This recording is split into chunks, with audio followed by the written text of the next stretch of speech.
दोस्तों आज हम लोग जिस ब्रांड की बात करने वाले हैं उसकी कंपनी का नाम है रेडिको खैतान लिमिटेड और ये लिकर के बिजनेस में इन्वॉल्व है। जैसा कि आप देखेंगे प्रीमियम ब्रांड्स में आपको Rampur, Jaisalmer, royal Ranthambore, magic moments जैसी बहुत ही प्रीमियम ब्रांड्स आपको देखने को मिल जाएंगी। विस्की में बात करें तो आपका 8 PM हुआ, लीगल टेलून्स, व्हाइट हॉल। रम में बात करें तो प्लूटोन बे 1965, बरमूडा, कंटेसा। ब्रांडी में बात करें तो मॉर्फस, व्हाइट हॉल। और अगर वहीं पर वोडका की बात करें तो आपको मैजिक मोमेंट्स की काफी वेरायटी देखने को मिल जाएगी। तो दोस्तों हम लोग इसके चार्ट की एनालिसिस करते हैं। जैसा आप देख पा रहे हैं ये कंपनी अपने लाइफ टाइम हाई पर ट्रेड कर रही है। और दोस्तों कुछ भी हो जाए लोग शराब पीना नहीं छोड़ने वाले हैं। कितना भी आप जागरूकता फैला लें ये चीजें समाज से दूर जाने वाली नहीं है और इसका असर आपको चार्ट पर भी देखने को मिल जाएगा। इसका स्टॉक अभी अपने लाइफ टाइम हाई के करीब ट्रेड कर रहा है और ये कंपनी लगातार ही एक अच्छी ग्रोथ देती हुई आई है हमेशा से। तो दोस्तों हम इसके टारगेट की एनालिसिस और इसके फ्यूचर की एनालिसिस हम वीडियो में लास्ट में करने वाले हैं। उससे पहले चलकर हम इसकी फंडामेंटल एनालिसिस देख लेते हैं। तो जैसा कि आपको पता है दोस्तों कंपनी का नाम है रेडिको खैतान लिमिटेड। 1627 रुपया इसका मार्केट प्राइस चल रहा है और आज ये इंट्राडे में लगभग 3.5% तक तेज थी। इसकी जो मार्केट का वैल्यू है वो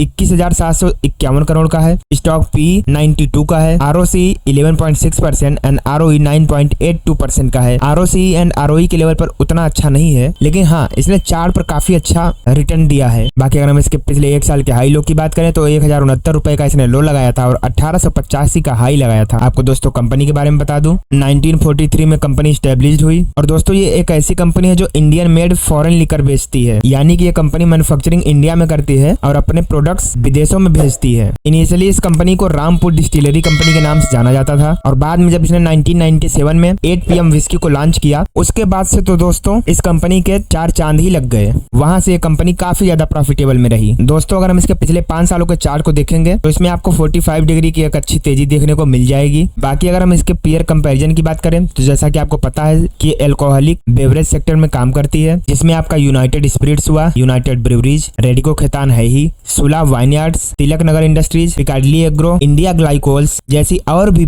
एक से बढ़कर एक बेहतरीन कंपनियां इसी सेक्टर में काम करती हैं। और दोस्तों इस सेक्टर में पैसा लगाने पर आपको हमेशा से ही प्रॉफिट हुआ है, भले ही लेट हुआ हो लेकिन प्रॉफिट इसमें इन्वेस्टरों को प्रॉफिट जरूर होता है। बाकी दोस्तों अगर हम रेडिको के क्वार्टरली रिजल्ट्स की बात करें तो इसका जो सेल्स ग्रोथ है वो दिसंबर 2020 में 684 करोड़ का था, दिसंबर 2021 में 757 करोड़, दिसंबर 2022 में 792 करोड़ और दिसंबर 2023 में 1161 करोड़। वहीं पर नेट प्रॉफिट की बात करें तो दिसंबर 2020 में 81 करोड़ का प्रॉफिट था, दिसंबर 2021 में 77 करोड़ का प्रॉफिट, दिसंबर 2022 में 57 करोड़ का प्रॉफिट और दिसंबर 2023 में 74 करोड़ का प्रॉफिट रहा। यानी कि दोस्तों इसके sales growth and net profit में दोनों में ही काफी अच्छी ग्रोथ देखी गई है। वहीं पर अगर हम इसके लॉन्ग टर्म प्रॉफिट लॉस की बात करते हैं तो इसका जो सेल्स ग्रोथ है वो मार्च 2012 में 1112 करोड़ का था, मार्च 2015 में 1400 करोड़, मार्च 2018 में 1797 करोड़, मार्च 2021 में 2374 करोड़ और अगर करंट में बात करें तो कुल 3872 करोड़ का इसमें सेल्स ग्रोथ रहा। वहीं पर नेट प्रॉफिट की बात करें तो मार्च 2012 में 64 करोड़ का प्रॉफिट, मार्च 2015 में 68 करोड़ का प्रॉफिट, मार्च 2018 में 123 करोड़ का प्रॉफिट, मार्च 2021 में 271 करोड़ का प्रॉफिट और अगर करंट में बात करें तो कुल 236 करोड़ का प्रॉफिट रहा। तो देखा जाए तो इसमें निरंतर एक अच्छी ग्रोथ देखने को मिलती है। बाकी दोस्तों अगर हम इस कंपनी के CAGR की बात करें तो पिछले 10 सालों में इसने 27% की रेट से रिटर्न दिया है, पिछले 5 सालों में 32% की रेट से, पिछले 3 सालों में 45% की रेट से और पिछले 1 साल में 38% के कंपाउंड एनुअल ग्रोथ रेट से इस कंपनी ने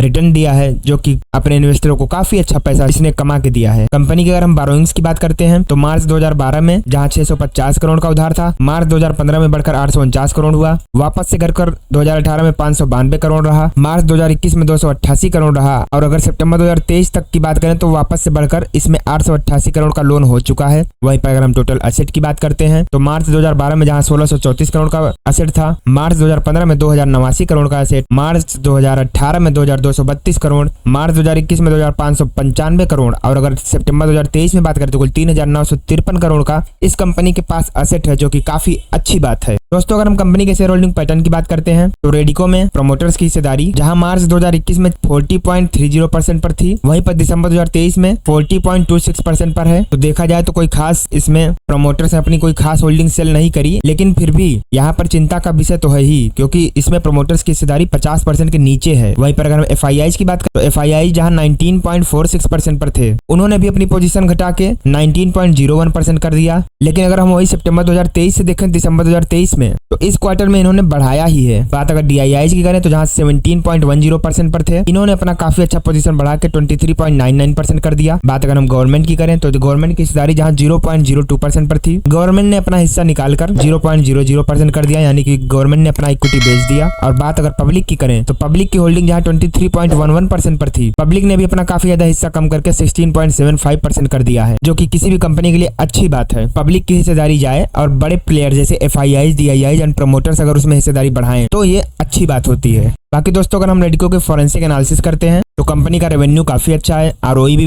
पिछले 10 सालों में ठीक रहा है। कंपनी के ऊपर वैसी कोई खास लायबिलिटी है नहीं, तो उसमें दिक्कत की बात नहीं है। वर्किंग कैपिटल कंपनी का काफी अच्छा है। रिटेल्स की होल्डिंग कम हो रही है, जो कि कंपनी के लिए अच्छी बात है। हाँ, कंपनी का जो डेप्ट है वो मैनेजेबल है, तो इसलिए इसमें चिंता की कोई खास बात नहीं है। बाकी जो प्रमोटर्स हैं उन्होंने अपनी कोई भी होल्डिंग प्लेज नहीं करी है, और प्रमोटर्स ने अपनी होल्डिंग पिछले 90 दिनों में कम भी नहीं की है। दोस्तों अगर हम रेडिको खैतान के मार्केट शेयर की बात करें तो इसका 58% का मार्केट शेयर है ब्रांडी मॉर्फस में, 59% का मार्केट शेयर है वोडका मैजिक मोमेंट्स में, और 20% का मार्केट शेयर है वोडका वर्व में। दोस्तों अगर हम कंपनी के रेवेन्यू की बात करते हैं तो इसका जो प्रोडक्ट है वो अल्कोहल एंड अल्कोहलिक प्रोडक्ट्स में 99.6% का है, यानी कि देखा जाए तो ये पूरी तरह से अल्कोहलिक प्रोडक्ट्स यानी कि वाइन के प्रोडक्शन में ही इन्वॉल्व है। और 0.3% का बिजनेस इसका है पेट बॉटल्स एंड कैप्स में। वहीं अगर हम लोकेशन वाइज बात करें तो इंडिया में इसका 94.4% बिजनेस आता है, यानी कि 94% इंडिया में ही बेचती है। बाकी का बचा हुआ 5.6% ये एक्सपोर्ट करती है। कस्टमर सेगमेंट की बात करें तो प्रेस्टीज एंड एबव इसके 44.8% कस्टमर्स हैं, non LMFL 37.2%, regular and others 17.2%। Asset की बात करें तो इंडिया में ही इसका 100% एसेट है, यानी कि इंडिया में ही इसकी सारी की सारी मैन्युफैक्चरिंग होती है, तो इसका जितने भी यूनिट हैं वो सारे के सारे इंडिया में ही है। तो दोस्तों हम लोग वापस से इसके चार्ट पर आ चुके हैं, और जैसा कि आप देख भी पा रहे हैं कंपनी ने